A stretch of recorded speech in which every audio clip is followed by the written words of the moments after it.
ফজরের নামাজ না পড়ে তোমরা যারা ঘুমাও, আমারে মাফ কইরো, আমি তোমাগরে একটা শক্ত কথা বলি বাপ, যাদের কপালে ফজরের নামাজের সেজদা নাই, তোমরা সব বাবারা ভাইরা রাস্তার কুত্তার লগে তোমারে মিলাইয়া দেখো, কুত্তার লগে তোমার কোনো পার্থক্য আছে কিনা। সোজা কথা, কুত্তার সাথে মিলাই দেখো, কুত্তার লগে, কুত্তার লগে।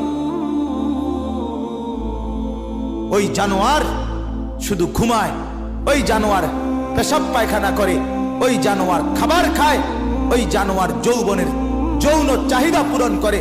তুমি জানোয়ার একই রকম, ওই জানোয়ার সেজদা ছাড়া জাগলো, তুমি জানোয়ারও সেজদা ছাড়া জাগলা। যদি বিবেক থাকে, লজ্জা থাকে, যদি মার দুধ খেয়ে থাকো, যদি মুসলমানের বাচ্চা হয়ে থাকো, যদি ইমানের রক্ত থাকে, ইমানের